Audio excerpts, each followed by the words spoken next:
To begin with, all the incidents and characters in this story might be fictitious. And any resemblance to you or me might be purely coincidental. The name of the town isn't important. It's the one that's just 28 minutes from the big city. 23 if you catch the morning express. It's on a river, and it's got houses and stores and churches. And a main street. Nothing fancy like Broadway or Market. Just plain Maine. Drug, dry goods, shoes, those horrible little chain stores that breed like rabbits. Also a street for the upper, the exclusive of the town, where the country club set live when they're not at the country club. This is the first Saturday in May, and tonight, the first dinner dance of the country club season. Well, anyway, this house belongs to Brad and Deborah Bishop, two of my dearest friends. Brad bought this house before he went to war. It was Brad who gave me my first black eye and my first kiss. Well, when he came home from the war, he came home with a wife, Deborah.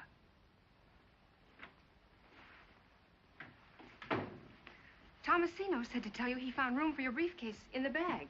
Good for Tomasino. Why'd you have him pack a bag? Because I know these Saturday conferences. A bit like Saturday poker games. Don't plan on doing anything Sunday. Strange you're not letting me know when you plan to be away overnight. This is just in case, darling. There's no telling how late it'll be. And I like my own pajamas between me and the sheets in a Turkish bath. You'll phone this afternoon, though, either way, won't you? And leave word, even if I'm not here? Just where might you be when I call if not here? First Saturday in May, remember? Settlement House picnic. That's right, the woman's club thing. Like it? Anything to do with kids, you know that. What are you wearing tonight? I got the one you liked so much in Vogue. But if you're staying in town... What color? Black, like you said. Brad, I don't want to go without you. Darling, it's the first dinner dance of the season. If I only knew you were going to be there. I will be if I can, and if I can't, why should that throw you into a panic? What are you afraid of anyway, Deborah? Good morning, Tomasino. Good morning, Mr. Bishop. I'm not in a panic. Well, then. It's just that suddenly the thought of going to that dance tonight without you...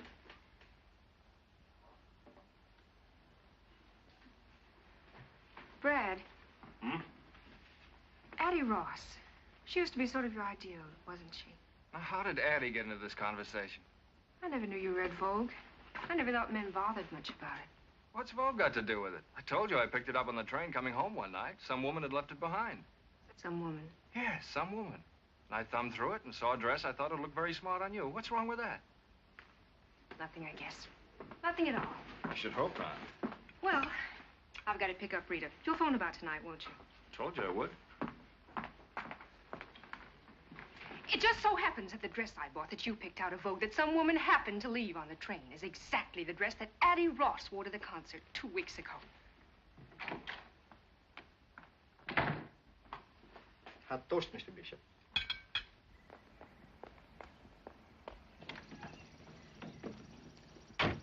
She won't stay mad at him long. She's too much in love. Pretty soon she'll be full of self-reproach. Women are so silly. Now, this is that street where people on the way up and on the way down live alongside each other for a while. Rita and George Phipps are on their way up. That is, if Rita has her way. And that's the only way she'll have any part of, thank you. There she is now, ready and waiting. That's Rita. Hi. You're late. I won't be a minute. Just one last look at the twins, and I've got to give Sadie her check.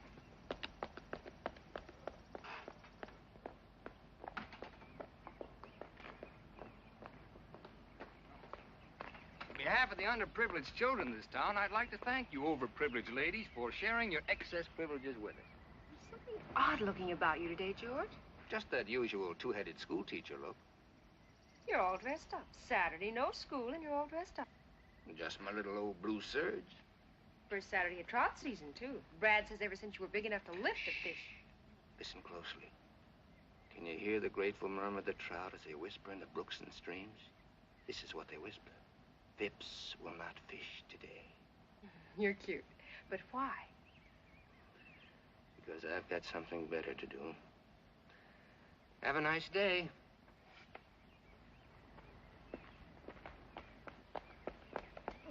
darling. We'll have to stop by the station. I've just got to get my copy off in the 842. Do you mind?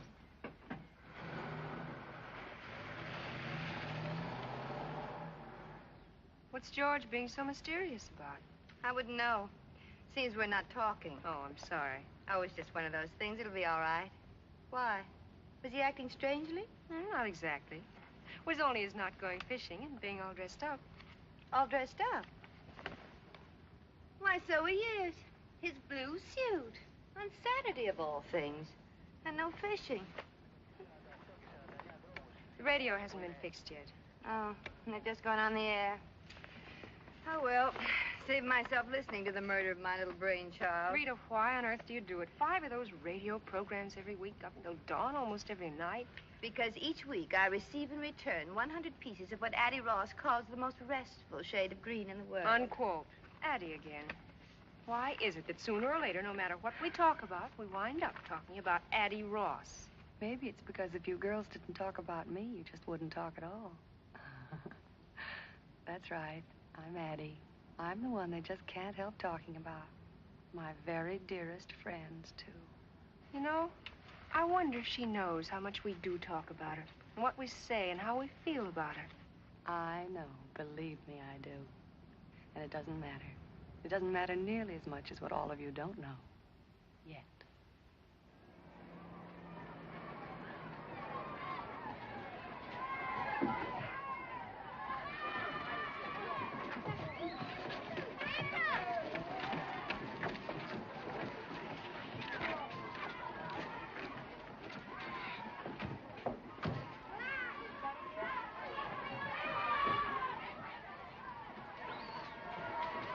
Good morning, Mrs. Hollingsworth. Haven't the others gotten here yet? No, you're the very first, the early bird. I've taken it upon myself to get the children aboard. Oh, good idea, Miss Hawkins. So that when the other ladies arrive, we'll be all ready to go. Fine. They'll only get here.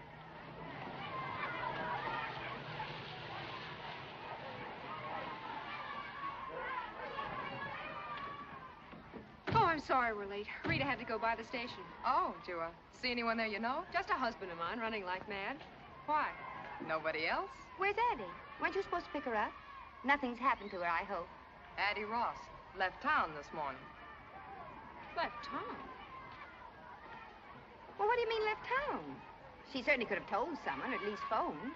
She's left for good. Well, For it good? must have been something sudden. Some emergency. What makes you so sure it's for good? How do you know? Well, the doorman told me she'd subleased her apartment last week, and yesterday she sold her car. So much for your sudden emergency. Well, if that isn't just like her, why do you suppose she had to keep it such a big secret? Who knows why Addie does or doesn't do anything?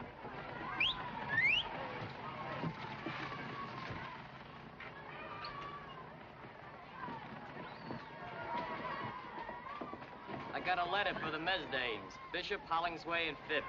From the dear departed, I'll bet. Addie's so tactful. She even puts us in alphabetical order. Open it up. No, let's wait. For what? Till we get back. Knowing Addie, I mean, why let her spoil our day? Not my day. Addie Ross never saw the day she could spoil my day. Did I put enough days into that? Dearest Debbie, Laura May, and Rita, as you know by now, you'll have to carry on without me from here. It isn't easy to leave a town like our town, to tear myself away from you 3 dear, dear friends who've meant so much to me. And so I consider myself extremely lucky to be able to take with me a sort of memento, something to remind me always of the town that was my home, and of my 3 very dearest friends, whom I want never to forget. And I won't. You see, girls, I've run off with one of your husbands, Addie. Well, if that's her idea of a joke, Who does it's she think extremely she's poor taste, kidding? I If I ever must catch say. up with that character, I'll...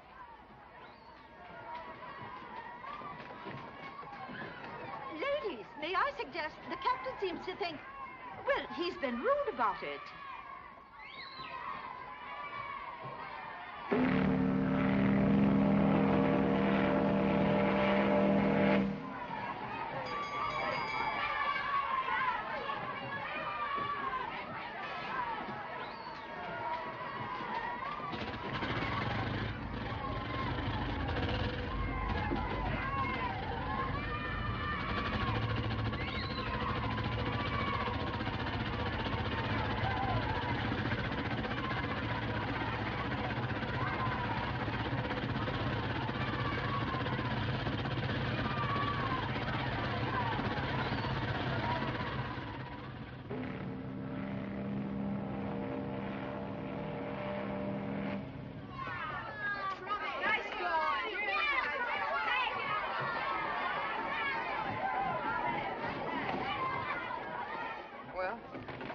like Addie has crowned one of us Queen of the May.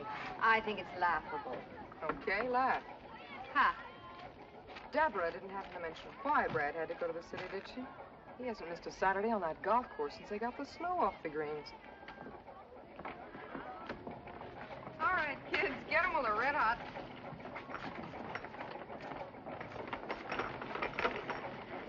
It's going to be a real restful day. Nothing to think about except the picnic and the weenie roast and coming home. Oh, that. Kathleen's going to read us a fairy story. Fairy story. My favorite kind. I grew up on it. Only I wrote my own. May I start now, Mrs. Bishop? If you're ready, Kathleen, of course. Once upon a time, there lived a very poor girl who was very beautiful. She was so Do you remember your first night in town? You and Brad, fresh out of the Navy. That was a first Saturday in May, too. Is it Brad? Is it Brad? Is it Brad?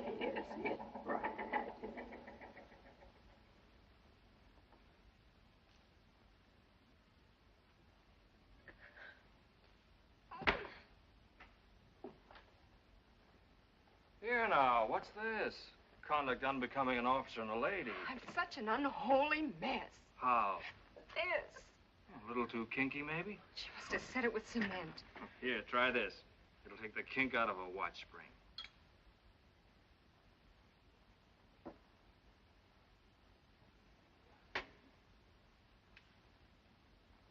I'm no raving beauty, heaven knows, but I did so want to look my miserable best tonight. The very first time we've gone out together, all dressed up like civilians. And you would be the one man in the world that looks even better out of uniform than in.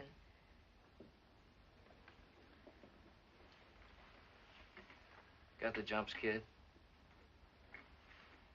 Been quite a day, that's all. Quite a change. Out of the Navy, out of uniform, new home, new town, new friends. Oh, I told that blasted girl I wanted to comb it out soft, making me look even more like a farmhand than I feel. Easy does it. Meeting your friends for the first time.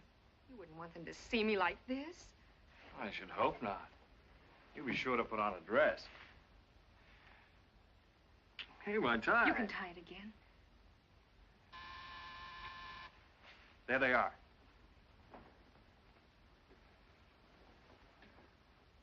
Brad, about my dress, you might not like it. If you're in it, I'll love it. It's my only one, and it's years old, remember? There wasn't time today to get a new one, and even years ago, it wasn't exactly the last word. That was the last word. Hurry up. Which ones are they? I want to have it right. Rita and George Phipps. We all grew up together. He teaches at the high school. They have twins, and she just got a job writing for the radio. Did you like her very much? When you grew up together, I mean?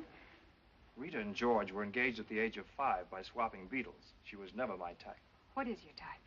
Fat, squat little brunettes with mustaches. Get going. And take another whack at that hair.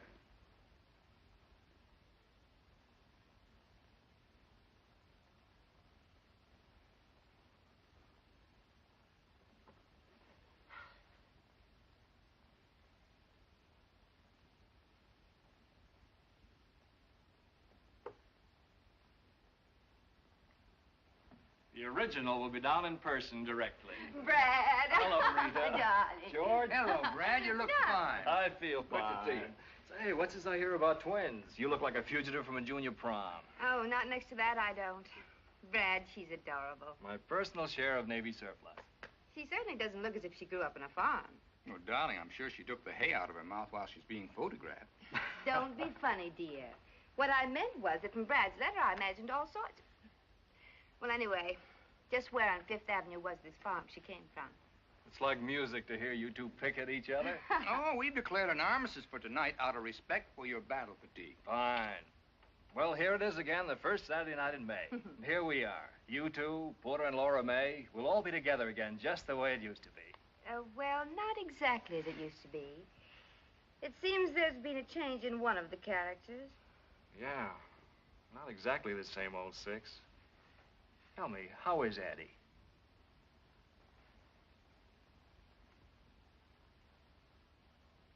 Rita and George, Deborah. Debbie, Rita and George Phipps. They were with me the day I swallowed my first worm, and I hope will be there when I swallow my last. That's the most disgusting introduction I ever heard. Hello, Deborah. Welcome. Thank you. How do you do, Deborah? How do you do? Well, the occasion calls for a drink. A quick one, because we're late. We've been admiring your photograph. Yes, it's a very flattering one. Maybe it's the uniform. Yeah, for some reason or other, I always seem to be wearing a full beard in photographs. You know, even in snapshots as a child. Give me a hand, George. Excuse me.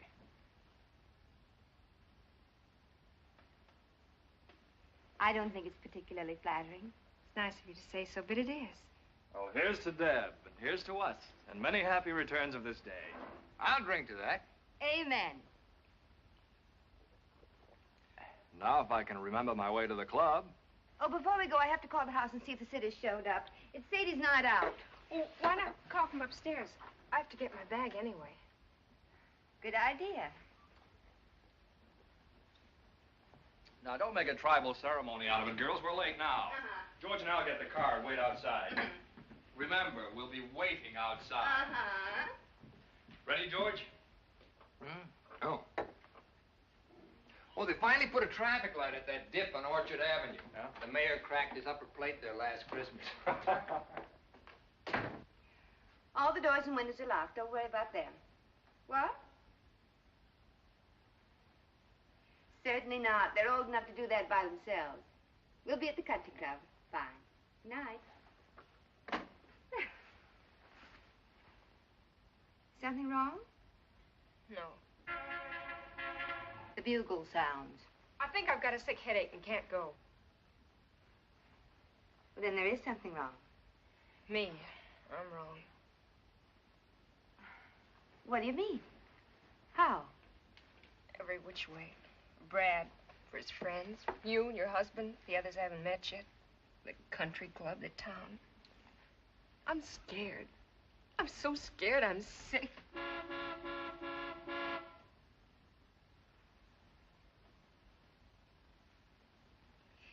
Isn't there a night baseball game or something you children can listen to on the radio? What's going on up there? I'm having a little slip trouble. Oh, hurry it up. Uh-huh.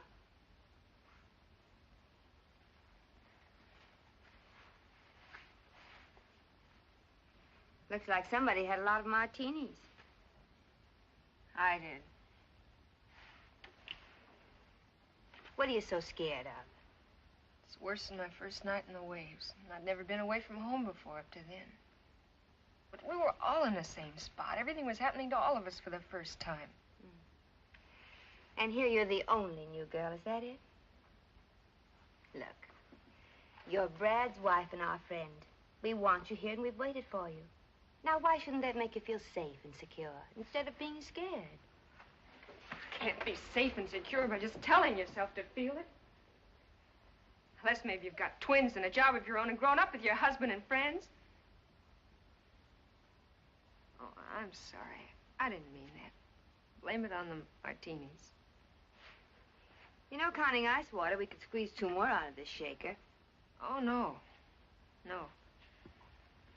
I've had more tonight than all the rest of my life put together. What was it like at home?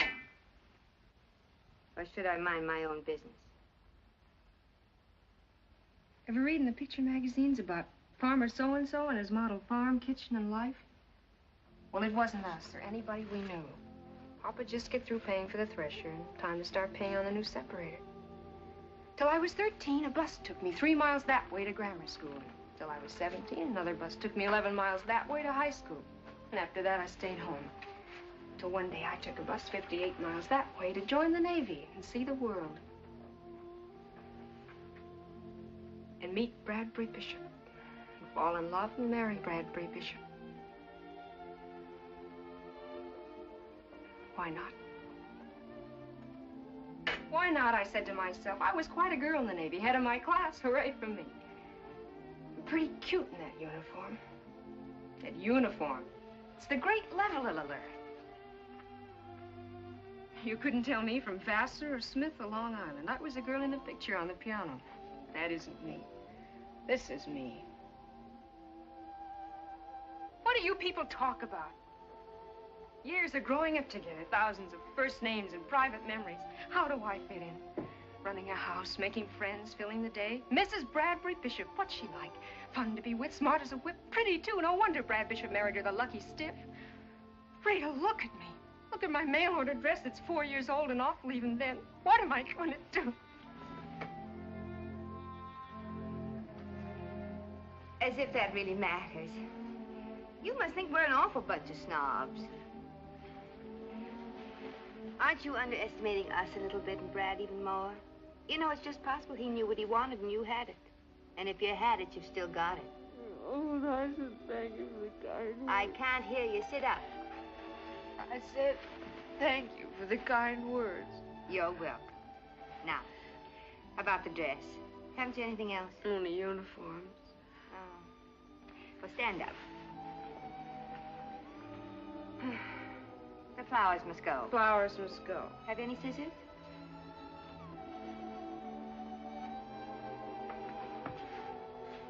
Scissors? Oh.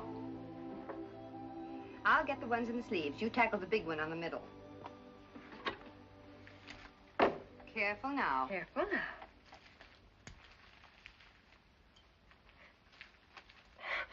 Now look what I did. Oh, you don't want to bear midriff, do you? Well, back goes the flower. Sit down. Have you got any safety pins? Bottom drawer. Oh.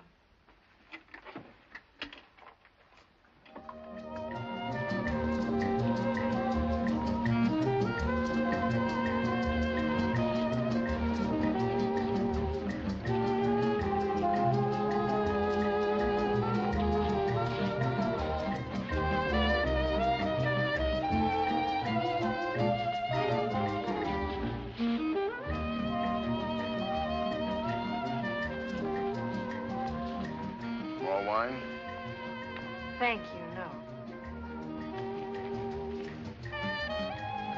Not much at dancing makes me nervous. Does it? Whatever I do, I want to do well. Can't do a thing well, leave it alone, I always say. I think I will have a little more wine, thank you.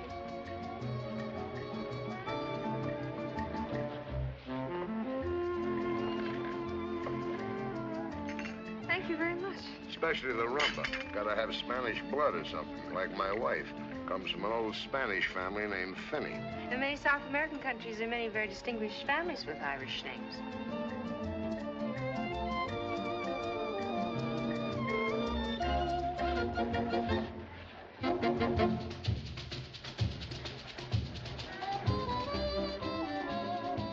Laura May looks good with Brad, looks like class. But it's him, not her. Was she dancing with a tramp, she'd look like a tramp. Got no class of her own. I like class. You like class? Oh, very much. You hit the jackpot. Brad Bishop, class plus money. Yes, sir, the jackpot, and you hit it. Count them on the fingers of one hand in this town. Throw away some fingers, even. There's Brad, and who else? Yeah, there's Addie. Addie? Addie who? Ross. Addie Ross. Funny, people always figured Brad and Addie would... Brad and Addie what? The samba can be danced properly only on the side of a hill on ice. Alibi. He was afraid of getting wrinkles in his new suit. Oh, my first new party dress in years. Thanks to my dear wife and her millions of listeners, including the armed forces overseas. Shall we drink to them all? One by one. How about some coffee, Deborah? George, I think your new tuxedo has got class, George. We thank you. Funny thing for a wife to give her husband a tuxedo. Not even funnier thing for a husband to give his wife. Come on, Deborah, while the coffee's nice and You're hot. so funny, George. Still don't think a woman ought to buy clothes for a man. I think it's about time they start. Contrary to nature. Oh, tell us about nature, Porter. It's a man's world, yeah. See something you want, go after it and get it. That's nature. It's why we're made strong and women weak. Strong conquer, provide for the weak. It's what a man's for. Teach our kids more of that to be more men. And more war. Leave my kids out. But those standards don't apply to me, Porter, because in this man's world, I'm not a man. I'm a school teacher. The dance is over. I knew we'd get around to that. All right, school teachers ought to get paid more. And what happens if they're not? How does a school teacher provide for the weak? How does he pay the rent with the plays and poems of Shakespeare? Have you been shooting off your big mouth again? You just shut up till it's time to dance again. And let me tell you about nature making men strong. Einstein couldn't kick a football across this dance floor, but he changed the shape of the universe. Now, take it easy, everybody. This is getting a little out of hand. You never know what he'll come up with when he starts knocking on that brandy bottle. You shut up. You just shut up. Isn't this fun, Deborah? We're old pals, you know, buddies. Just one big happy family. Why, Brad! Not me, but it's a good idea. With the compliments of Mrs. Addie Ross. Oh, Porter, you were saying something about her and Brad. Addie! John, where is Mrs. Ross? I don't believe she's arrived yet, Mr. Bishop. That's Addie for you. Always the right thing at the right time. Thoughtful and generous. Generous to a fault. To a fault. That's Addie. Who is Mr. Ross? Mr. Ross took a powder about 5 years ago. No such thing. She gave him the heave-ho. He went out for a paper one night and never came back. Porter says Addie Ross has got class. And he knows class, like I know navigation. You stick to your guns, Porter. It shows a healthy instinct. You may call it class, but what Addie has is taste. I can buy taste. Addie's got class. Taste and discrimination. Women usually get them out of magazines, but they're part of Addie's natural equipment. Also fog lights, white sidewalls, and a heater. Isn't it fun, Deborah, when the boys all agree on Addie Ross and George Washington, nobody else? You girls put your noses back in a joint. I want to propose a toast. First half of the glass to Deborah. Welcome home, darling. Amen, baby. And the rest to our absentee hostess, Addie. Perfect.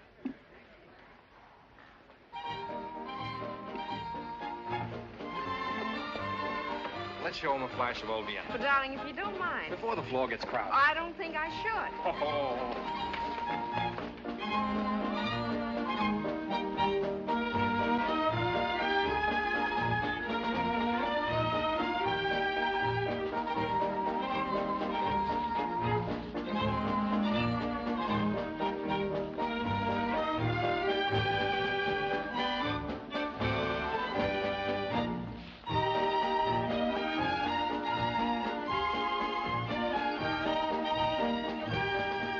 Let's get into this, George.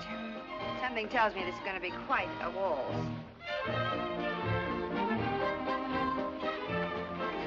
Brad. Having fun? Brad, listen. Hold on, baby.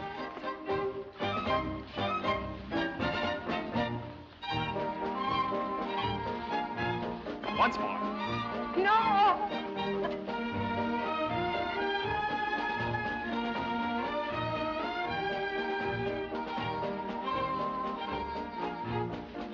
Deborah, what on earth have you done to yourself?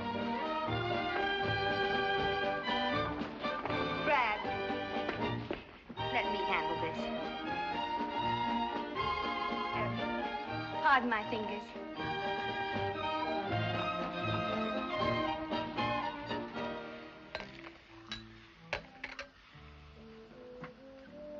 Here, drink this. What is it? A new inner tube. There you are. I think that'll be all right. Thank you, Miss Jenkins. You're welcome. Rita, will you take me home? You've got the idea that everybody out there is watching that door waiting for you to come out. Maybe not, but Brad is. Then it's because he's worried about you. Because he's ashamed. In front of his friends, ugly and pinned up, drunk and sick. Oh, I wanted so much to be what he wanted, to do what was right. Like Addie Ross, the right thing at the right time. But I didn't, I couldn't, I humiliated her. What happened tonight could have happened to anyone. Don't you realize that? Then take my word for it. Come on.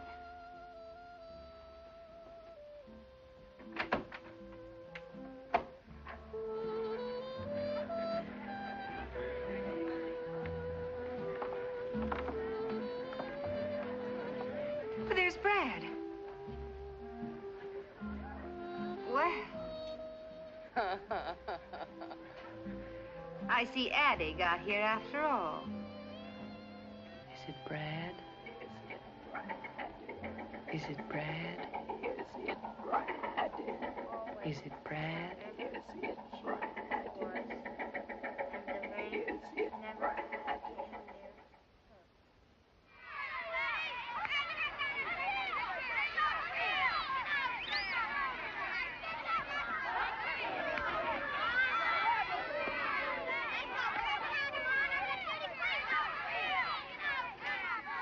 don't expect us back too soon. We kids are going after everything from sardines to wolves. You'll have no trouble finding wolves, honey.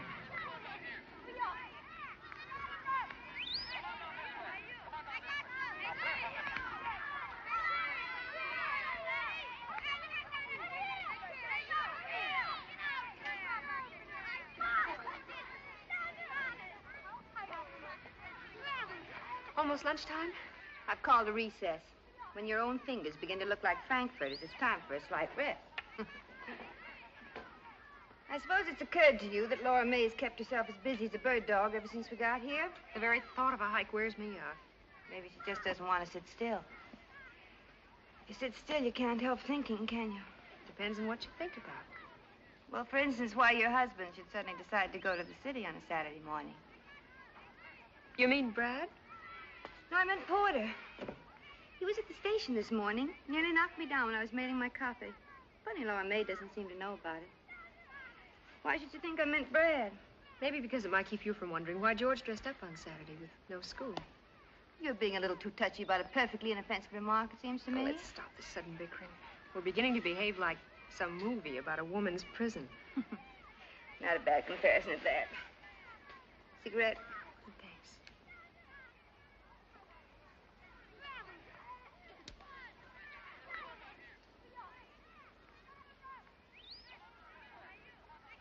Why didn't George go fishing? Why didn't George go fishing? And why the blue suit? And why the blue suit?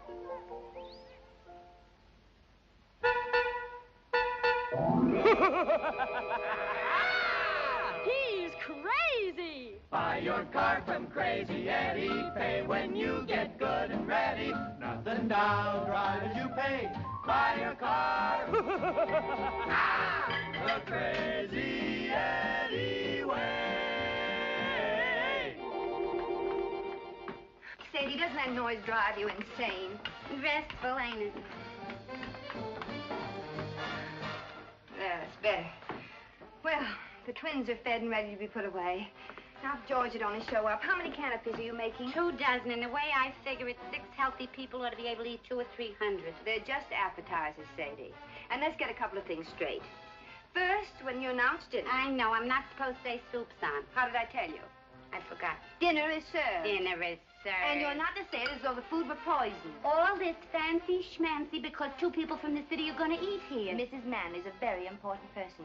She has charge of a great many radio programs, including the one I write. You know what I like about your program. Even when I'm running the vacuum, I can understand it. Thank you so much. Now, the second thing. Does the new uniform fit? It's kind of corny. Wear it. Only one thing, the cap is out. Makes me look like a lamb chop with pants on. Oh, Sadie. The cap is out. Sadie, please, just this once. Okay, okay. Oh. Hello? Oh, hello, Mrs. Manley. No, not at all. I was just rereading the script for Monday. No. Oh. What's that, Mrs. Manley? Yes, it's a good connection. About the script. Oh. Well, I'll just have to make the revisions tonight, that's all. What? Oh, no, Mrs. Manley, you've just got to come. I've looked forward so to your meeting George in line with that matter we discussed. You remember, Mrs. Manley? Yes, that's right. He'll be just perfect for it, you'll see. No, don't worry about that. I always work best late at night anyway. Yes. 7:30, that'll be fine. And you can tell me about the changes when you get here. Fine. Goodbye, Mrs. Manley. There's George. Changes. When am I supposed to sleep? What's Mr. Phipps gonna be so perfect for on the radio? Nothing. And you keep quiet about it. I will. Only he won't. Good evening, one and all. Hello, George. How now? Why the look of doom? Oh. Did you forget to baste the ducks? Look, I don't teach you about teaching. Don't you teach me about ducks. Oh, say he's been an angel. Looks like I'll be up most of the night making revisions. Mrs. Manley just called. But you're giving a dinner party for her tonight. Well, she suggested calling it off, but I wouldn't hear of it. Why can't Mrs. Manley, just for once, tell the sponsor to call off his wife's revisions? You don't tell a sponsor things like that about his wife. George, you just don't understand. No, I suppose not. Well, it may not make your bad news any better, but I got good news. Have you, darling? Oh, George, 10 of 7, we've got to get dressed. Don't you want to hear my good news? Of course I do, darling. Did you get the liquor and cigarettes? Right here. Oh, now, you take the cigarette boxes while I put the liquor away. Why does everything have to be full when guests arrive? Full cigarette boxes, candy dishes, fresh cakes of soap. Aren't we supposed to eat, smoke, or wash when we're alone? Where's the scotch? I didn't buy any. Why not? Too expensive. Bourbon's a better drink anyway. But the Manleys are a cinch to want scotch. People in show business, you know what I mean. Those kind always drink scotch. Well, I know what you mean, but I wish you wouldn't say it in radio English. That kind, not those kind. There are men who say those kind who earn $100,000 a year. There are men who say stick 'em up who earn more. I don't expect to do either. Nor are you expected to pay for the scotch. You're quite right. Funny how it slips my mind that in certain respects, I'm only the titular head of this house. Oh, don't be silly, darling. I thought it very amusing to begin with. Very modern and enlightened. My tuxedo, for instance. The same tuxedo that for some strange reason you want me to wear tonight. Well, what's so wrong about getting dressed up once in a while? Nothing at all. Unless it's obviously an attempt at pretense. And just what is so pretentious about tonight? Tonight we'll sit down to one of Sadie's duck dinners. Present will be Porter and Laura May, with whom we've had many such dinners when you wore slacks and I didn't bother to shave. But this time, also present will be 2 advertising moguls who happen to employ you. Their presence means a new uniform for Sadie, my children prisoners in their room, and all the pomp and hysteria usually reserved for coronations. I call that pretense. All right.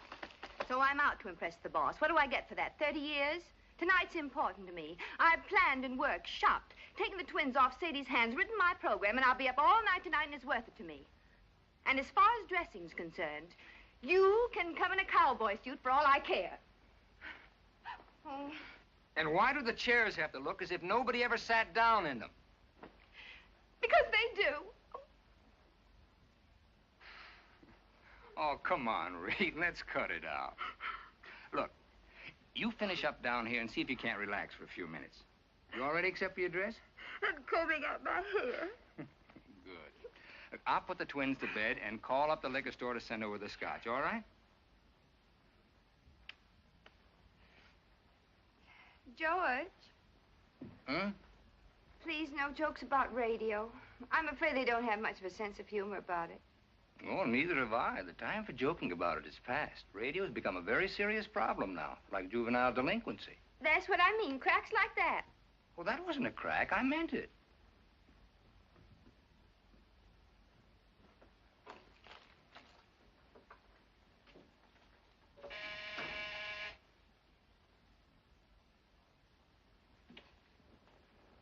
George! George!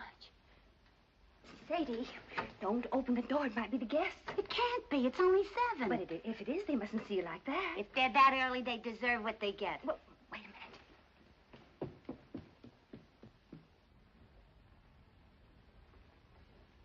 minute. Hiya, Sadie. Hi, Leo. Well, Mr. Phipps. Mr. Phipps. Yeah. Sure smells good. Wish I could say the same for you. For Mr. Phipps. Looks like a present. A present? A present? What's up? Wasn't sure I heard you call. It's for you. For me?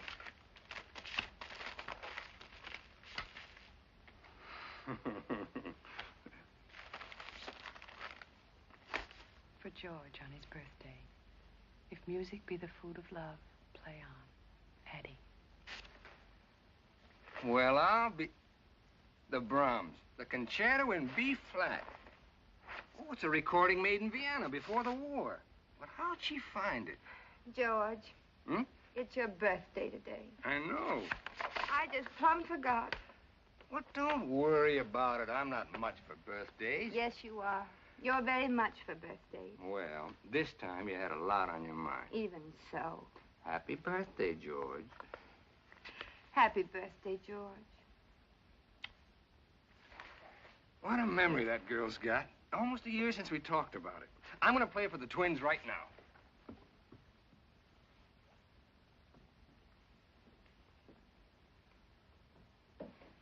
Sadie. What?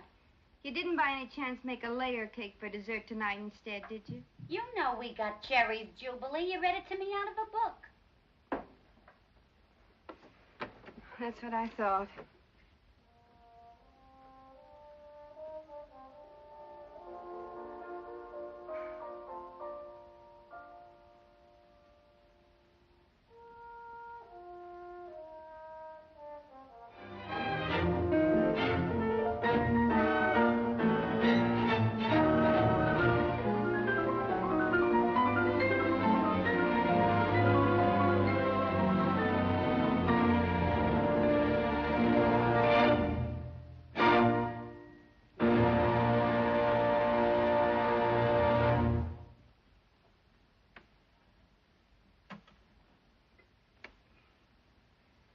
Sometimes I don't think we appreciate the miracle of the phonograph.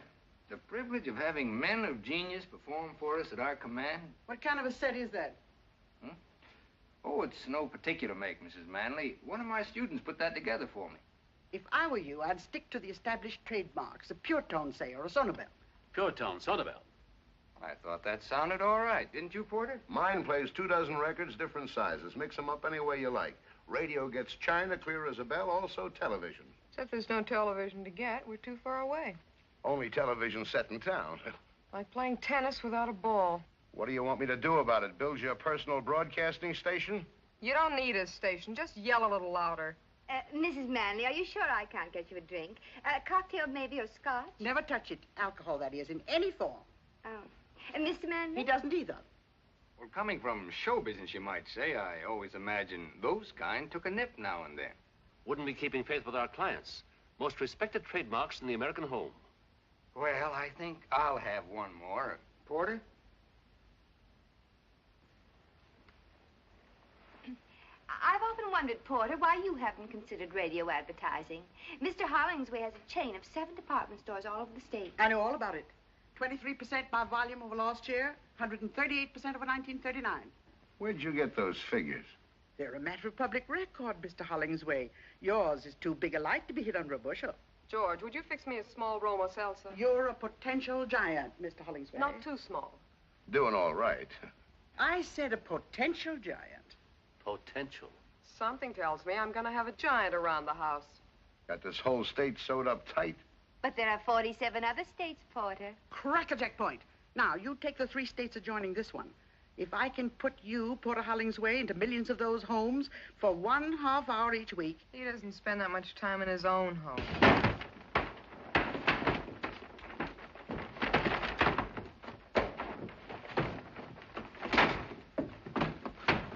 Excuse me. I told you the screen was a crummy idea. Soup's on. Thank you, Sadie. Mrs. Manley? All right.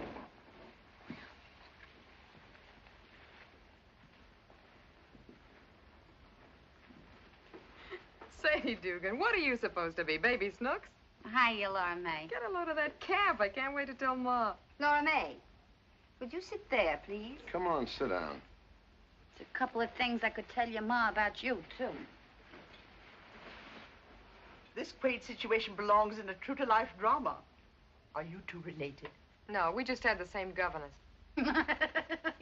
You kill me. Oh, well, it's just a small town. You know, everybody gets to know everybody. If you don't mind crossing the tracks. Oh, by the way, Sadie's quite a radio fan. Listens all the time. Now, that's very interesting. All the time, eh? Keep it going night and day. Tell me, what are your favorite programs? During the day, anything. Anything? Anything that keeps my mind off my feet. I see. And at night? In bed, I listen to the police call. But you can't understand them. They're in code. I sleep like a baby. How you gonna put me in her house a half hour every week? But, Porter, she's not a housewife. Still, they have a great influence over housewives. Sadie may not realize it, but whether or not she thinks she's listening, she's being penetrated. It's a good thing she didn't hear you say that. And after penetration comes saturation. And when she's saturated, she'll find herself saying, Madam, I suggest that you buy our washing machine at Hollingsway's. Not Sadie, and I've seen her when she was saturated to the eyes. You don't know what they're talking about. Just shut up and eat. Okay, Giant.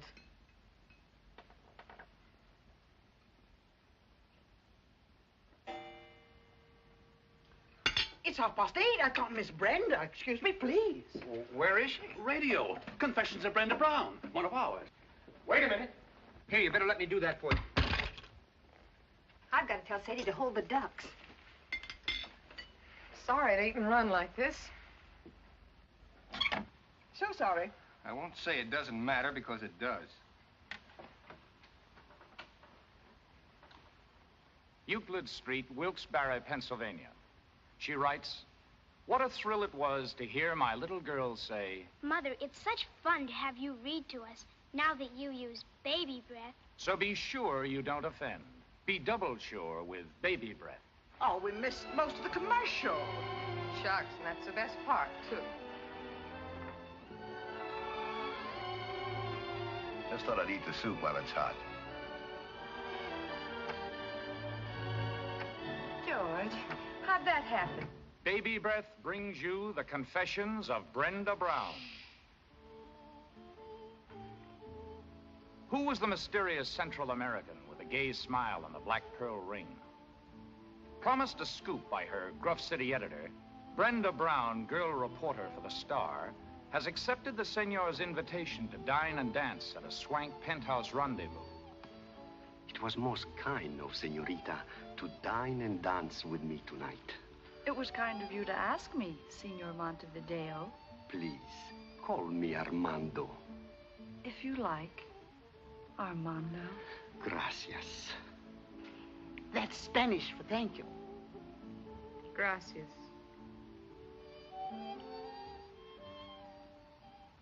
Lord Bruce, I'm proud and flattered. What small-town American girl would not be at a proposal of marriage from a gentleman as distinguished as you? But I must decline with thanks. You decline? I don't understand. We have Lady Bruce to consider. Invalid though she is, and though you've been married in name only for many years, she is your wife in sickness as she was in health, and must not be cast aside. I see. Besides, I am a registered nurse. It is my chosen profession, my duty, and much as my personal feelings from time to time. You and I, my dear Lord Bruce, must remain just another case. Another case in the notebook of Linda Gray, registered nurse. Listen next week for another chapter in this amazing human document. Linda Gray is brought to you by Protecto, product of the Duro Enamel Company. Remember, one thin coat of Protecto after bathing guarantees... This is the Allied Broadcasting Company. Enough? Might as well turn it off. There's nothing but music from now on. My, that was fun. 2 whole hours. Linda ran over almost a minute. The 3rd time in a month. 3 minutes gone. 1 full commercial. Gone for good. Well, some more coffee, anybody? George? Some more coffee, anybody? I just asked everybody, dear. Well, time to go home. George. Already? Seems as if you just got here. Come on, Giant. Back to the beanstalk. Get your coat. I'm ready. Been such a lovely evening, my dear. Pleasant company. The duck was fine. But of course, eating out here off your lap's gypsy fashion. The time just flew by. Tempo fugit. Right, Professor? Almost. And our little hostess has her work to do. Oh, it's not so much.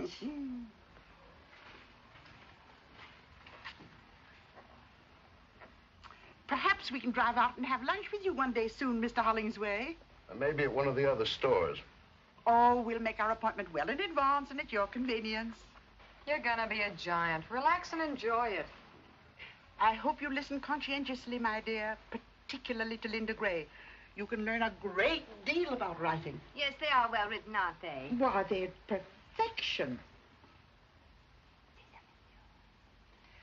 Didn't you think so, Mr. Phipps? Well, I beg your pardon. I wasn't listening. We'll see how much of an expert you are. Which of the programs did you think was the best? They all sounded pretty much alike to me. I thought you were a student of good writing. Oh, he is. He's given courses in the university. Well, then, which was the best? Mrs. Manley, I wish you wouldn't ask me that. Why not? Because it's a question I don't want to answer. Oh, go ahead, dear. I'm sure your opinion is a very valuable one. If you're sure you want me to. Well, not if you feel you shouldn't. Stating it as kindly as I can, Mrs. Manley, none of that bilge has the remotest connection with good writing. Do you realize that Linda Gray has been written for 8 years, no summer layoff, by Myrtle Tippett? Who? You can't be much of an authority, Mr. Phipps, if you don't know Myrtle Tippett. Linda Gray has made her an immortal, and she's only 32. Well, Keats, Shelley, and Marlowe beat her by a couple of years anyway. They were immortal before they were 30. Classroom stuff. Radio writing is the literature of today, the literature of the masses. And heaven help the masses. But it just serves a different purpose, that's all. The purpose of radio writing, as far as I can see, is to prove to the masses that a deodorant can bring happiness, a mouthwash guarantee success, and a laxative attract romance. Well, take it easy, George. Let him alone. He'll run longer than Linda Gray. Don't think, says the radio, and we'll pay you for it. Can't spell cat? Too bad. But a yacht and $1 million to the gentleman for being in our audience tonight. Worry, says the radio. Will your best friends not tell you? Will you lose your teeth? Will your cigarettes give you cancer? Will your body function after you're 35? If you don't use our product, you lose your husband, your job, and die. Use our product and we'll make you rich. We'll make you famous. That's just about enough, George. Don't let it upset you, my dear. Don't you feel badly? Bad, not badly. You feel badly this way. I have more confidence than ever in your understanding of domestic problems. Look, I got my coat on and I catch cold easy. Easily, not easy. We're leaving now, Mr. Hollingsway. Good night again, my dear. Good night. And of course you understand that under the circumstances, your little project is quite impossible. Of course. Good night, Mr. Phipps. Good night. Good night, Rita. Good So night, long, Paul. George. Good night, kids. Good night, Logan. That little project of yours turned out to be quite impossible.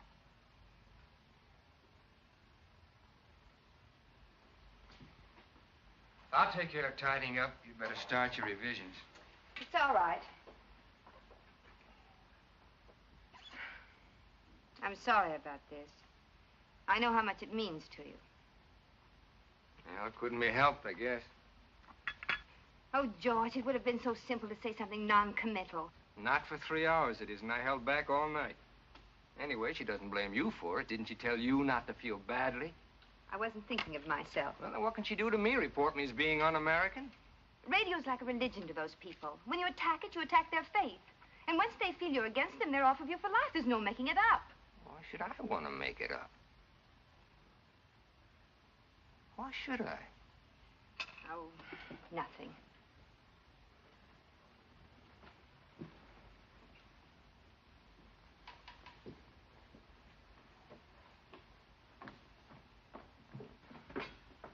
You know, this is getting to be like a good mystery story where you think you got the murder picked out and it turns out to be somebody else. For just a minute, I had your little project tied up with Porter. But now the clues seem to point to me. In some weird, unimaginable way, I was to prove irresistible to Mrs. Manley tonight. I was to impress her and win her favor. Isn't that so? But why? To what purpose? Well, if you must know, their editor is leaving, and I thought you'd be perfect for the job. It pays $175 a week to start.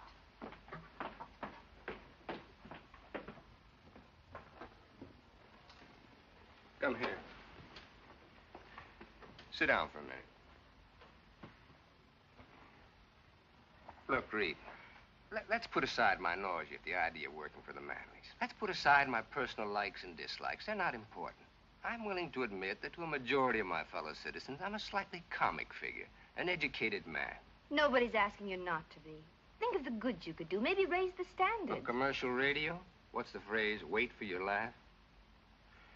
I'm a school teacher. That's even worse than being an intellectual. School teachers are not only comic, they're often cold and hungry in this richest land on earth. And thousands are quitting every year to take jobs that pay them a decent living. That is unhappily true. Then why not you? Because I can't think of myself doing anything else. What would happen, do you think, if we all quit? Who'd teach the kids? Who'd open their minds and hearts to the real glories of the human spirit, past and present? Who'd help them along to the future? Radio sponsors? Comic strips? At that, I've been luckier than most. Even without what you earn, I've managed to keep our heads above water. It's quite a strain over a period of time with the water lapping at your chin. And that's where you've been a great help. You've made it a lot easier for both of us. I'll admit it has upset my male ego from time to time. And your overdeveloped sense of taste and discrimination, which is apparently equaled only by that of Addie Ross. Let's try to keep Addie out of this one. I am fed up with taste and discrimination. You're not making sense. I'm fed up with your nobility and wisdom and superiority, and your contempt for me and everything I try to do. You're talking nonsense. Everything I say is nonsense. It's all this work. You're overtired. You do too much. Well, you suggest I stop doing this moronic radio trash with which I pay most of your bills? Now, calm down. And where do I go back to? Washing, scrubbing, ironing, and a life of taste and discrimination? I'm fed up with Addie Ross. What's it all about, really? If music be the food of love, play on. Give me excess of it, that surfeiting the appetite may sicken and so die. From Twelfth Night by Mr. Shakespeare, which Addie and I played in high school. I thought it was a very clever note. And there was more to it than a childhood memory. Yes, there was, but we won't go into that right now. We're going to get a few things straightened out once and for all. Sit down. Yes, Professor. Sit down.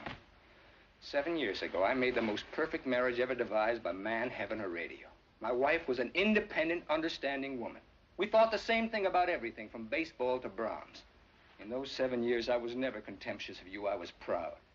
But when that drooling pap began to change you, when your independence turned to fear, when I watched you snivel and grovel around those two walking commercials, I didn't like it. And I don't like it. I don't want to be married to Linda Gray, Brenda Brown, or even Myrtle Tippett. I want my own wife back.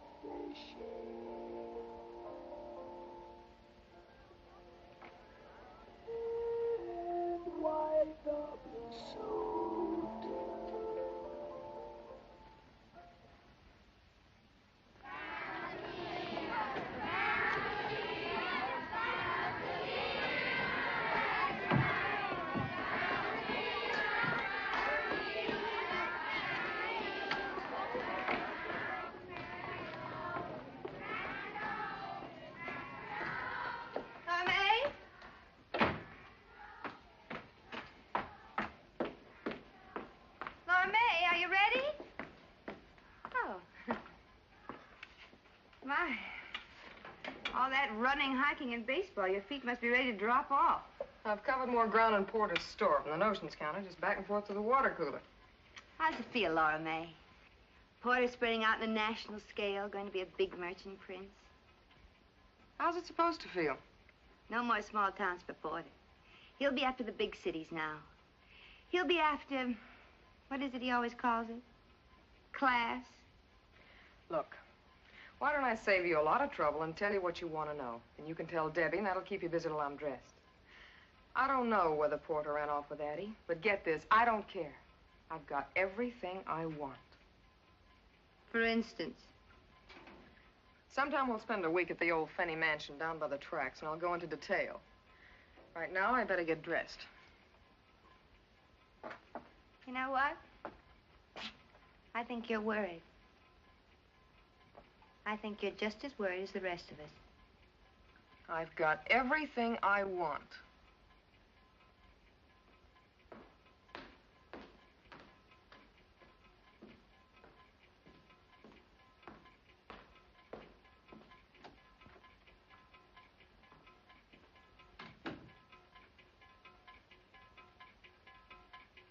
Maybe you haven't got everything you wanted after all.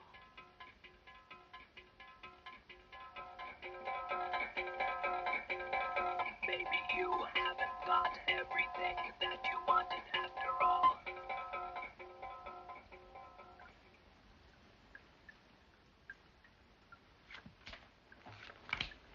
Your bet. How much you got in front of you? About $11,000. That's my bet. Okay. What do you got? Ace high. You're next. Jack. 9. You win. Beer? Yeah, if you're all out of champagne.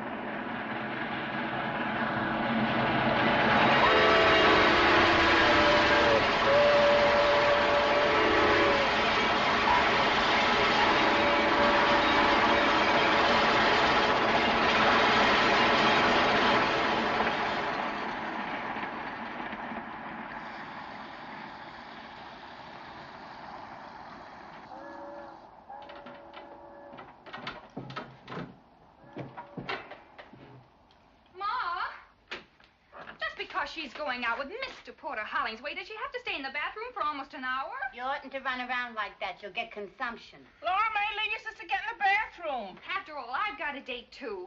A respectable date. That's your sister you're talking about. I don't care. I think it's disgusting. He's 35 if he's a day. I wish I was that disgusting again. Your sister knows what she's doing. Oh, sure. They all know what they're doing. They're always going to wind up being supervisors or buyers or something. Well, Porter Hollingsway knows what he's doing, too. Laura May, didn't you hear what Ma said? And how do you think I feel having my friends talk about my sister? Your sister's a decent girl, like I hope you are. And there's nothing wrong in going out with the boss. If it'll bring a couple of bucks into the house. Nothing wrong. No, nothing wrong. Then she'll wind up with a steak dinner, and that's all. Are you looking for another snack? Ma, will you please make her get out? Oh, all right. Laura May.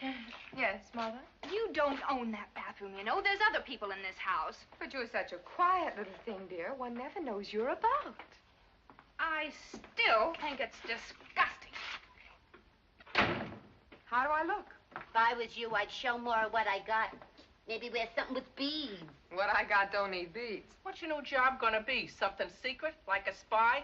Something you can't talk about in the office? All right, so I'm gonna disgrace the fair name of Finney. Wait till it snows and throw me out in the street. I'm beginning to think your sister's right. And to think a daughter of mine... How many payments are you behind Not that ice for box? all the ice boxes in the world. They can come and take it away. Though heavens knows it's one of the few joys I have in life. They're not gonna take it away, and I know what I'm doing. Well, remember, you're my daughter and a decent girl. Come on, Ruby, lay off her. It's him. I guess so. You got everything? Where's your purse? Right there. He's out in front, in a car a block long. Well, what are you waiting for? Relax. He just blew us on again. It ain't Gabriel. Relax. My nerves can't take this. Laura May, what are you waiting for? That's what I was waiting for. Sadie, would you be good enough to answer the door? Well, my union don't like me doing this kind of thing for free, but okay. Anybody wants me can come in and get me. This ain't a drive-in. Well, I never. Hello, Sadie. Hi, Porter.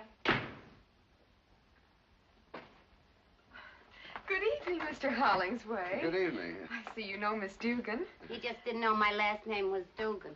But I don't believe you know my mother, Mrs. Finney. Mother How do is you to do? Mr. Hollingsway. How do you do?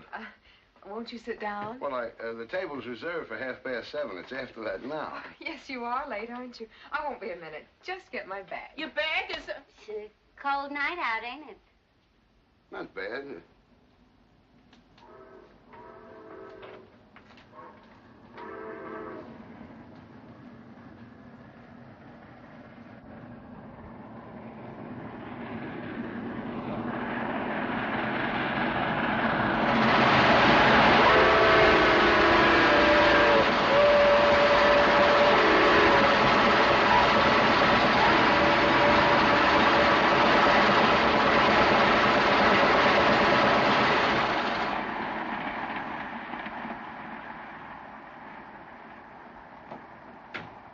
One of mine, right? Uh-huh. Giant size with a super freeze box, right? Uh-huh. How long you had it? How long they been on the market? A couple of years. Yeah, that was one of the first. Uh-huh.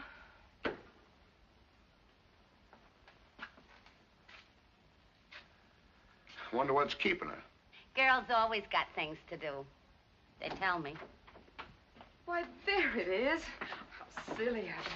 Ready? We're late. Good night, Mother dear. Don't wait up. Thank you, Sadie, darling. Good night.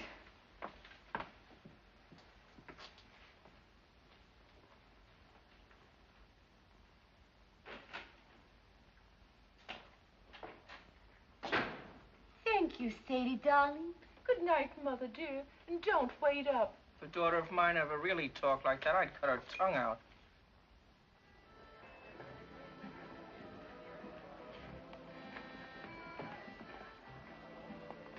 Here you are, Mr. Hollingsway.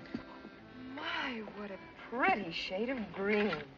What's it called? Cream de mint. Tastes like peppermint. It isn't too strong, is it? Wouldn't hurt a baby. Well, I'll just have to trust you.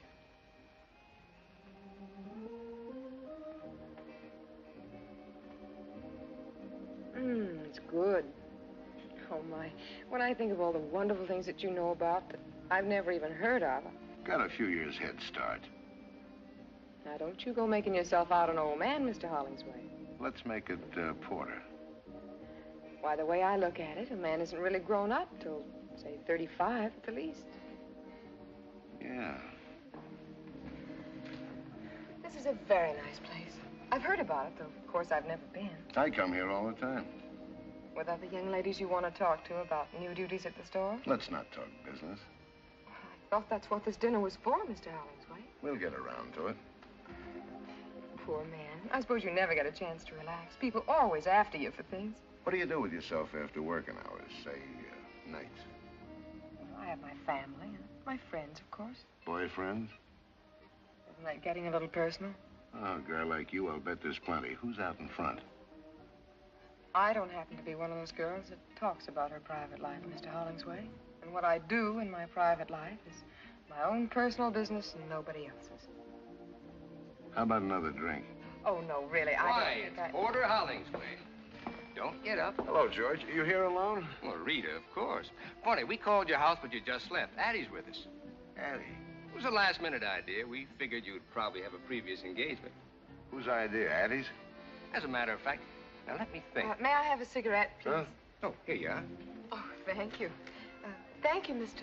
Phipps. George Phipps. This is Miss Finney. How do you do? Hello, Miss Finney. Been here long? We just got here. Well, didn't you see Rita and Addie go by? They were a few steps ahead of me. Just now? Well, I'm sure they saw you, but you probably weren't looking their way. Not that I blame you. Say hello on your way out, why don't you, Yeah. Love to. You have such nice friends. He's a school teacher. He hasn't got a dime. Oh. You were saying something about another drink. It's getting stuffy in here. I want some air.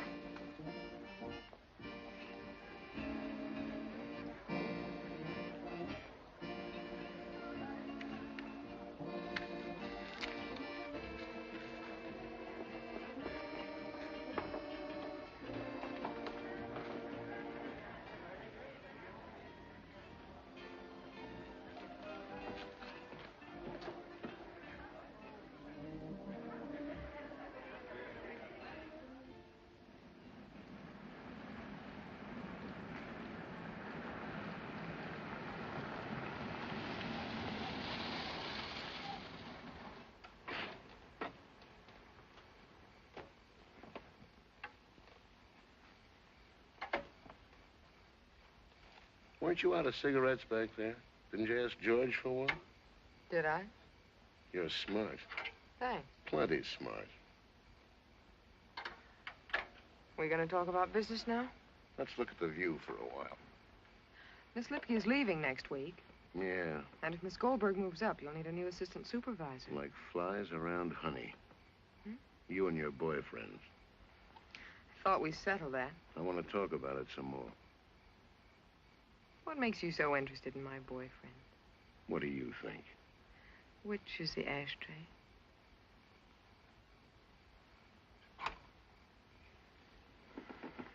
I've got very definite ideas. Like what? There's never been anybody in particular. Nobody special. Plenty wanted to, I'll bet. What do you think? But you've been waiting for that one guy to come along? I got very definite ideas. What's he got to be like, this one guy? Someone that wants to marry me more than anything else in the world. You sure got wrong ideas about things. They may be wrong. They're definite.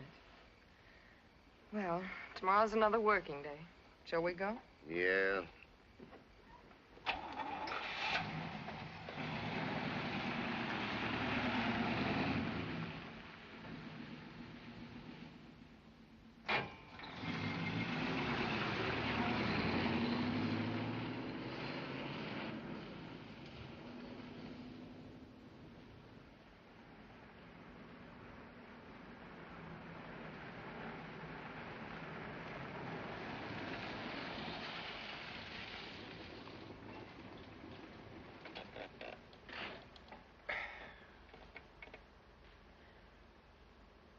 Well, home again. I want to thank you for a lovely evening, Mr. Hollingsway. That's all right.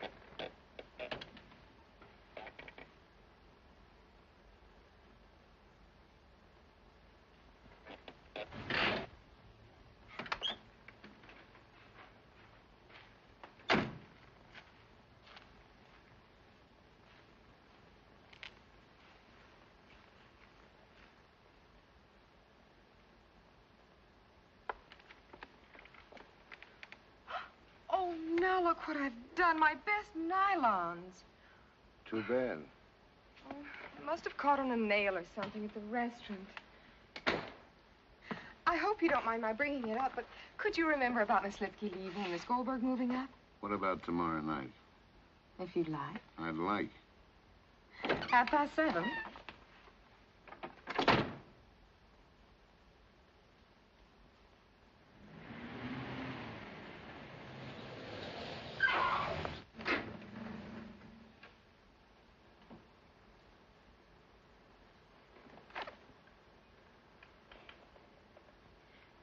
Thank you again, Mr. Hollingsway, for the lovely nylons. It wasn't really necessary. Forget it.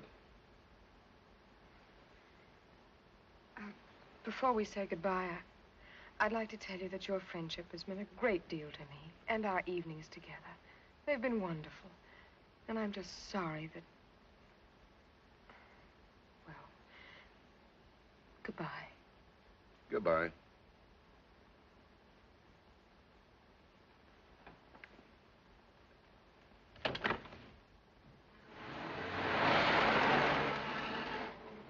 Oh, Mr. Hollingsway! Oh, I'm terribly sorry. How stupid of me. After all my graceful speeches, I forgot my nylons. They're in the back. I know.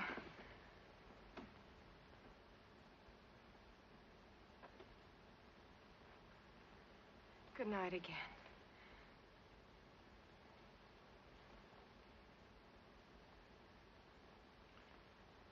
Goodbye, Porter.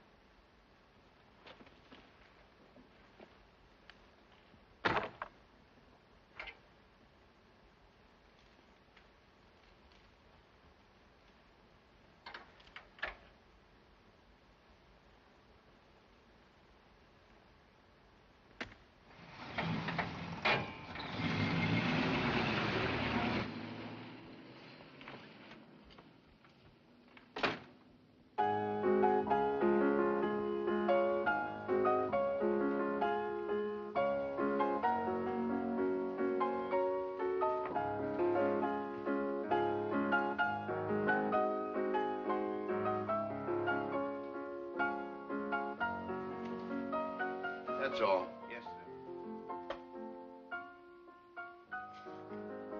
It's gonna be a white Christmas. That song, they tell me it made $1 million for the fellow who wrote it. This is the most beautiful house I've ever seen. It's just everything anybody'd want. You name it, I got it. You were married once, weren't you? See if it's too sweet. Perfect. Is this her picture? My wife, I wouldn't even have her fingerprints in the house. Then who's this? Somebody I know. I bet I can guess. Addie Ross. That's right.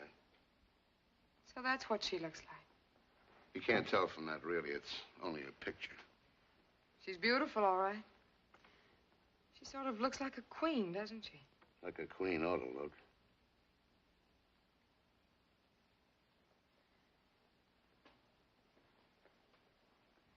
I imagine you must be very good friends. I helped her with some investments. She gave me this last Christmas. Almost a year ago. Yeah. Just never bothered to put it away, I guess.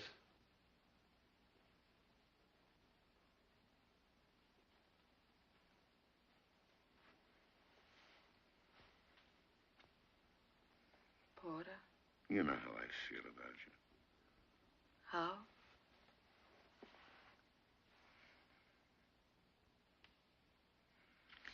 I'm only human, you know. I'm not so sure you are. No? No. Thanks. You're smart. So you told me. I'm smart, too, and I've been around. I'll bet. It's an old act. You're good at it, but you don't fool me. You're smart, all right. Smarter than anybody. And I know all the answers. Then answer this one. Why pick on me? I've been watching your work, Miss Finney, and I think you're ready for advancement. Let's have dinner and talk it over. There's a brand new act for you. It's got a beard a mile long.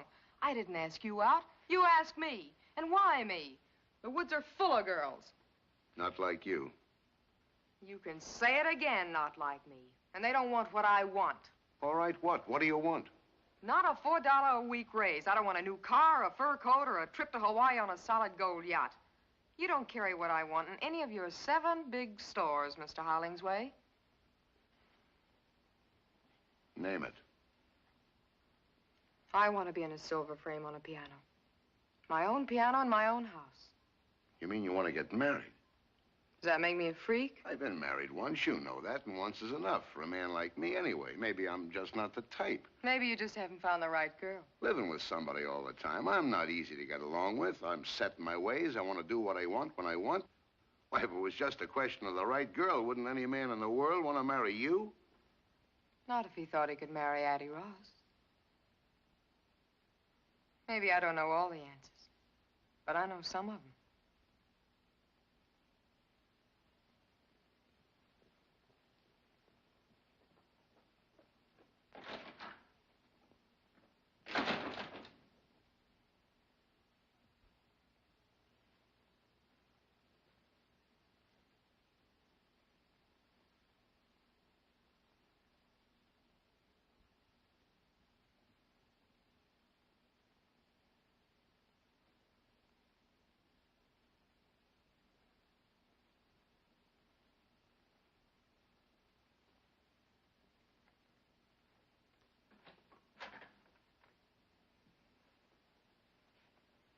It's late.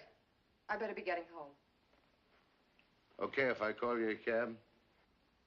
Beats walking in the snow.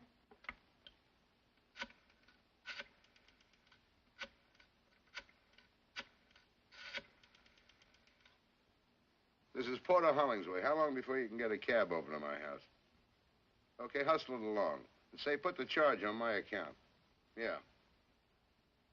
Be just a minute.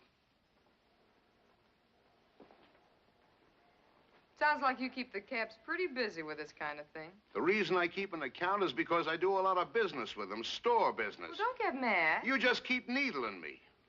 I'd insist upon paying for that cab myself, but I'm in no spot to be proud. From tomorrow on, I count the pennies. What's tomorrow? The day I start looking for a new job. I'm not gonna fire you. I'm gonna quit. What do you want to do that for? That's a silly question, coming from a man who knows all the answers. None of the others quit. Why should I? Is that it? Don't let it worry you, Porter. Maybe it's just a new twist in the same old act. There's the cab. I'll take you to the door. You stay where you are. This time it's goodbye and no kidding. Maybe you're right, Porter. Maybe I'm a fool. But maybe you're the biggest fool in the world.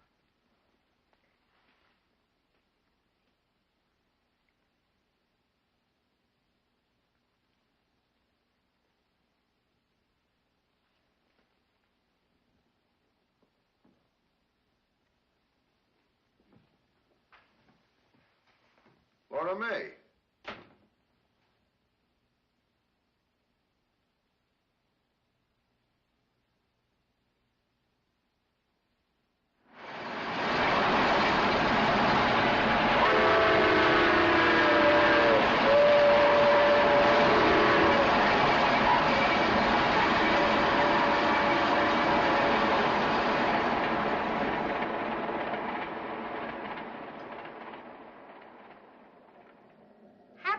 Year. Happy New Year. Will you stand still? Oh, this dress ain't my type at all. For one thing, it's too high in the front. If my best dress ain't good enough for you, you can get out of it right now. Just don't give me that big sacrifice routine. You'd wear it yourself if you had someplace to go. Okay, that does it. Take it off. It was Ma's idea for me to wear it, not yours. It's still my dress, and you got 30 seconds to get out of it. Just because it's New Year's Eve and you haven't even got a You're date. gonna look awful silly running around this kitchen stark naked. Ma! 10 seconds to go. Just because you got Porter Hollingsway mad at you. 5 seconds. Laura May! Can't we have some peace in this house even on New Year's Eve? You got it mixed up with Christmas. New Year's Eve is when people go back to killing each other. Which reminds me, I gotta go to work. That's a fine way to see the New Year end, serving up champagne for Mrs. Addie Ross and friends. It beats sitting alone with a glass of stale beer. Forget it, Sadie. I didn't mean it the way it sounded. I know. Tell you what, comes midnight, I'll slip Porter Hollingsway a Mickey. Don't bother. It's a pleasure. Night, kid. Happy New Year, Sadie. Is he going to be at the Addie Ross party? That's what the invite says. She's expecting the pleasure of his company. How do you know? Listen, when they hire Sadie Dugan for a waitress, they submit a guest list. And Laura May could have been there, too. Stop picking on her. Who's picking on her? You and Babe. You stop it and make Babe stop it, too. Of all the time to quit a job just before Christmas with all the bills due and 5 months due on the icebox. Ruby Finney, you gotta make up your mind whether you want your kids happy or your icebox paid up. Oh, not for all the iceboxes in the world. Relax. Have a good time tonight at the bingo party. Gee, I wish you were going to be there. Happy New Year, Ruby. Happy New Year, Sadie.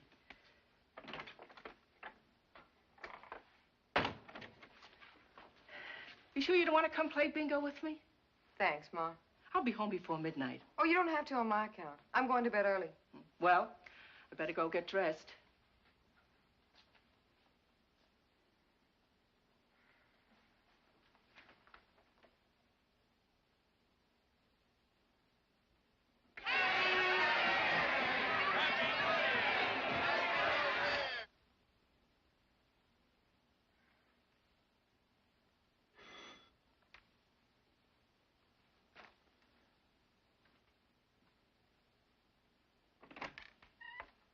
Hi, Laura May. Hi, Nick. Babe ready yet? Unless she's beat her brains out with a powder puff. Sit down. Give me a cigarette, huh? Sure. Hey, how come you ain't dressed up for New Year's Eve? I am. I'm going to a fancy dress ball. Yeah? As what? A queen. A queen? A queen in a silver frame. I don't get it. I'll go see what's keeping Babe.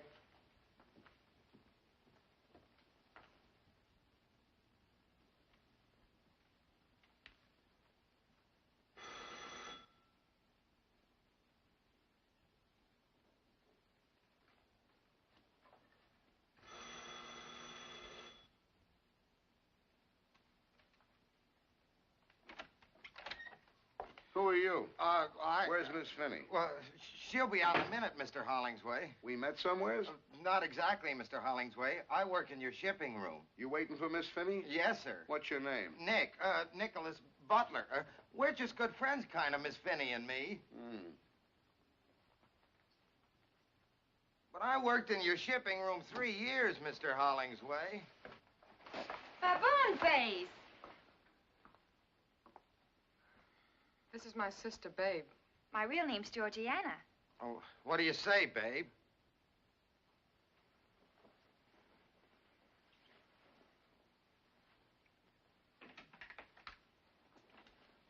Happy New Year, Mr. Hollingsway.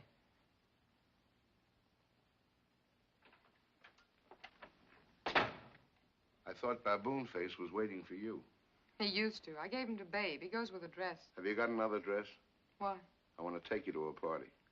Addie Ross's party? Yeah. Maybe she wouldn't like that. She said she'd be delighted. You must need another waitress. I told her we had a date and not to expect me if you'd made other plans. We haven't got a date, and I haven't made any plans, so why don't you just run along? Will you go someplace else? No. Why not? You know why not. These are for you. Thanks. Put them on. I'm not going anywhere. You wouldn't want to let them die. I'll put them in the icebox. The orchids ain't paid for either.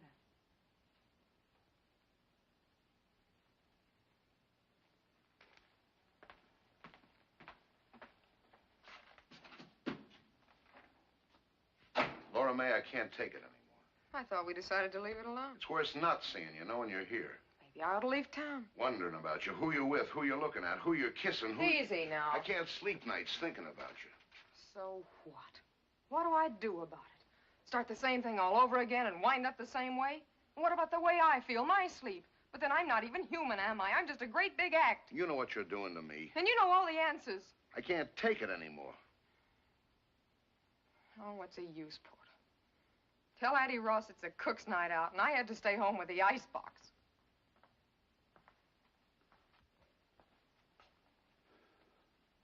Okay. Okay, you win. I'll marry you. How about it?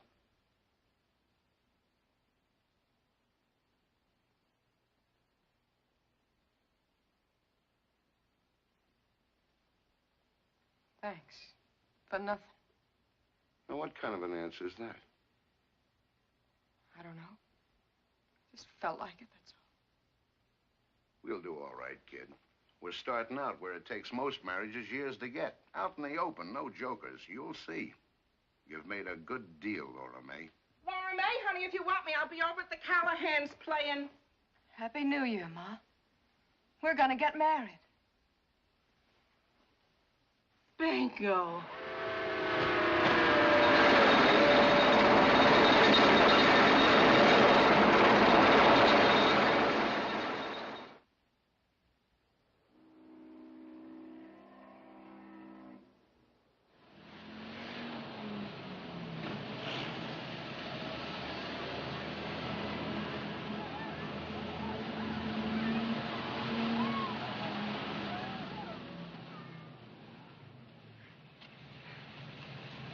Well, see you tonight at the club.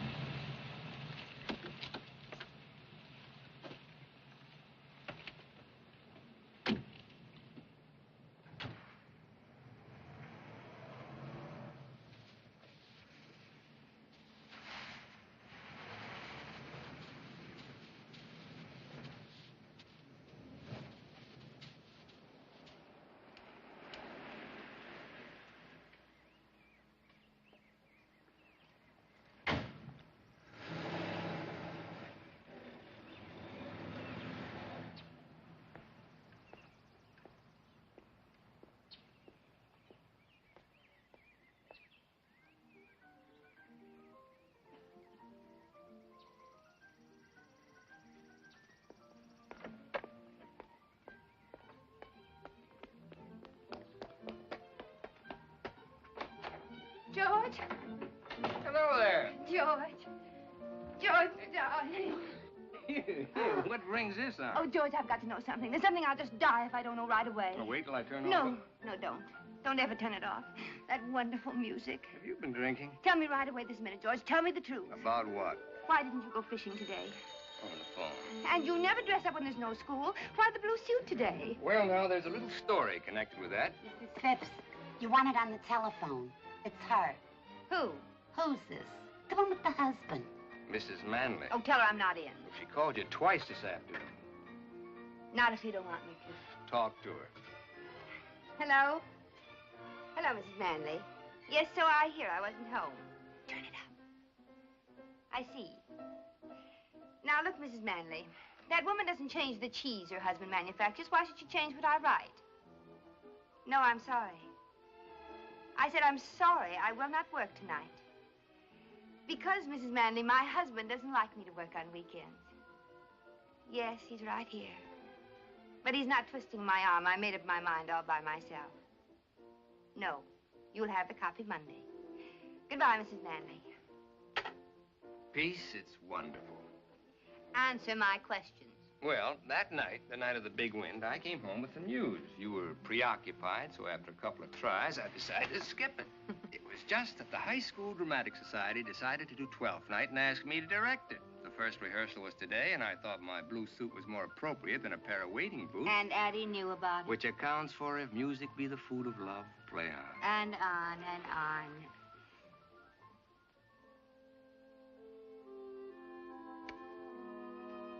Good evening, Thomasino. Did Mr. Bishop call? Lady called up. Leave this message. Mr. Bishop's secretary? Didn't say, Mom.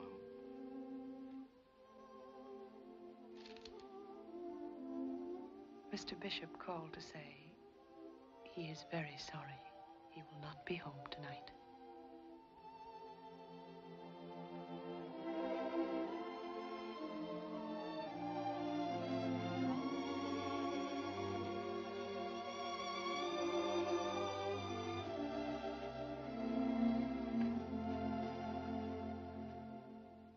And here are the results of the 8th. The winner, number 7, Hoop Skirt. Second, number 3, Pennywise. Third, number 6, Pound Foolish. Hoop Skirt paid 16. You ought to use a walkie-talkie. It don't make so much noise. That was the last race. Sadie's right. That track's crooked. It isn't a track. It's the horses. They fix things up amongst themselves.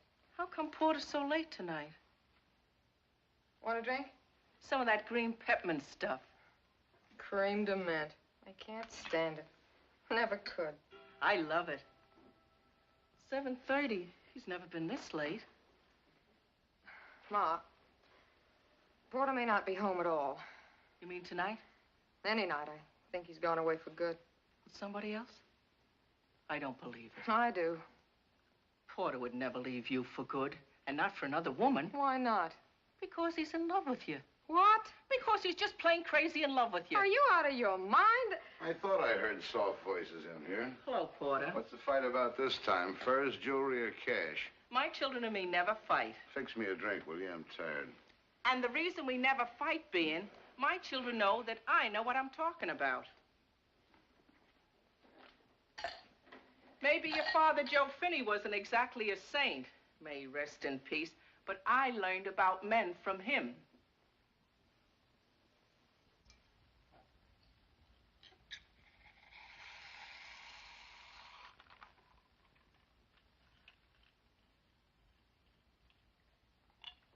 Too much soda. No more so than usual. I'm too tired to play with it tonight. I want to drink it. Addie Ross left town today and took somebody's husband with her. Yeah? You seem real excited about it, like I told you we were having lamb for dinner. What do you want me to do? Sue somebody? I'm tired. I figured you might be the lucky boy. Then it must have broke your heart when I walked in here. Funny you should mention my heart. So you figured I ran away with Addie Ross. How'd it feel? You don't have to tell me. I can tell you. You ought to go on information, please. So what? I got mine. That's what you thought to yourself. You ought to get a concession at some carnival. You're a regular mind reader. 3 years of playing the good wife. Here's where I cash in. Here comes the payoff. That's what you thought. I've been a good wife, the best wife your money could buy. Strictly cash and carry. Isn't that what you wanted? Isn't that what you told me? Out in the open, you made a good deal, kid? Did you ever stop to think, Porter, that in over 3 years, there's one word we've never said to each other, even in fun? To you, I'm a cash register. You can't love a cash register. And I'm part of your inventory. You can't love that either. I asked you to marry me because I was crazy about you. You didn't even ask me. I've been a good husband. You got everything you want. If you'd only asked me, if you'd only made me feel like a woman instead of a piece of merchandise. Did you give me a chance to? All you ever showed me was your price tag. You better get dressed. We're meeting the others at 8:30. I'll be ready when you are.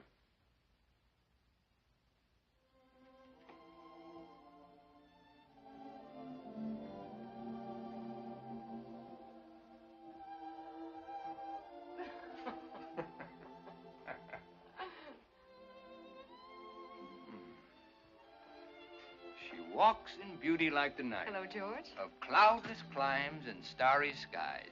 And all that's good of dark. You're the most dreamy thing I've ever hated at sight. Thanks so much. How are the martinis? Very high and dry. Let me bring you up to date. No, thanks. Not drinking? Not at the moment. So how long a wait do you suppose before Brad comes sliding down the banister? A rough idea. He's not here. What do you mean he's not here? Brad's not here. There was a message when I got home saying he wouldn't be back tonight.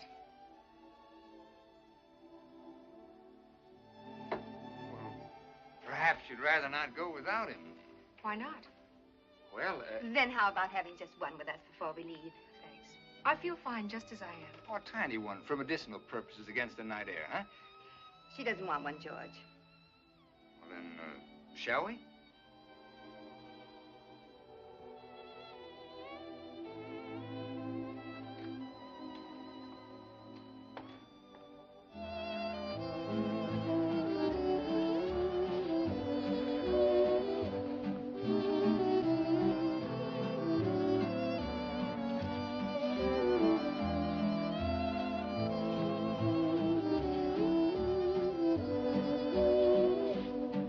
Sure you don't want a drink?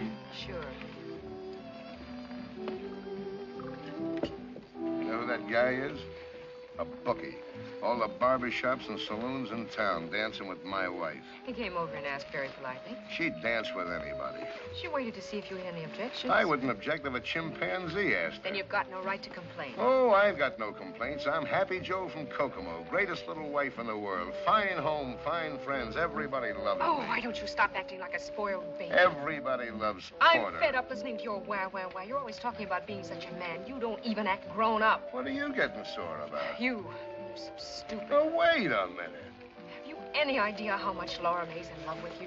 No, how much? So much she's afraid to tell you. Afraid you'd laugh at her. Me laugh? She couldn't say it with a straight face. Laura May in love with me, it's all she can do to wait it out. Wait it out. Yeah, like an annuity till it matures, like a slot machine till it pays off. That's what she's waiting for. A chance to call it off, to collect. The end of the line. Fares, please. Don't tell me about love and Laura May. Oh, George.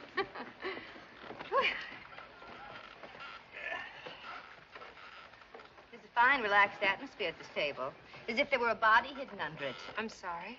Oh, I was only kidding. What was it you called Addie down at the pier? The dear departed? Well, maybe that's who's under the table. Only it's Brad. Deborah, why are you letting all this nice cold champagne fizz itself to death? It sounds like one of your quotations, Professor. Can you give me something fitting for the occasion? Well, why not make up your own? It's more fun. I don't understand this conversation at all. How drunk am I? Thank you very much, Mrs. Hollingsworth. Let's do it again sometime. And thank you, Mr. Hollingsworth. Yeah. He seems pleasant enough. Who is he? A business associate of my mother's. He's a bookie. Your mother bets with him. Well, everyone excuse me, please. I think I'd like to leave. I'll drive you, Deborah. I'd rather go by myself if you don't mind. What's going on here? Shut up. Why not spend the night with us, Debbie? Thanks just the same. Will somebody tell me what this is all about? Later, I'll tell you later. Don't you know, Porter? No. Come on, let's go for a little walk. No, I want to tell Porter what he doesn't know. I want to say it out loud. The reason I want to go home, Porter, is because I've been spoiling everybody's fun. Don't be silly, I've tried Deb. hard to make believe the way you do, Porter, but I'm not as much of a man as you are. I can't anymore. Make believe about what? Don't you know by now? You're not as smart as I thought, Porter. You want it in so many words? Deborah. All right, then. My husband has run away with Addie Ross. Please, nobody get up. Good night. Sit down. Porter, please. Sit down for a moment. Let her go, Porter. You keep out of it. Everyone else, too. Just for a minute. Brad didn't run away with Addie Ross. I did. How? You're here. A man can change his mind, can't he?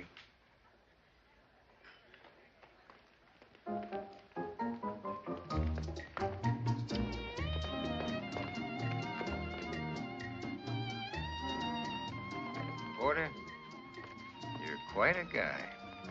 Thanks. She'd have known in the morning anyway. She'll have had a tough night. She's just a kid. Dance with me, George. Rita, do you mind just another minute? Okay, you got it. They all heard me say I ran away with another woman. You've got everything you need. You can take me for everything you'll ever want. Like always, Porter, when you start knocking on that brandy bottle, you'll come up with anything. I guess I stopped listening. Because if you said something, I just didn't hear it.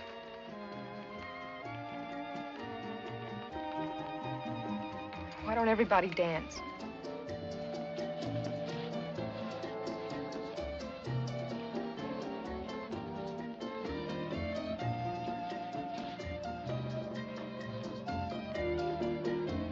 Laura May.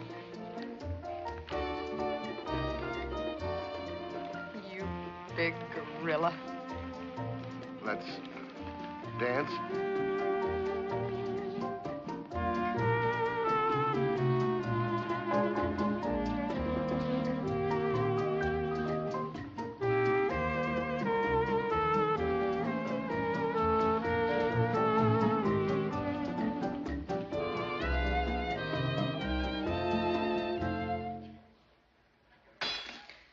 Hi-ho. Good night, everybody.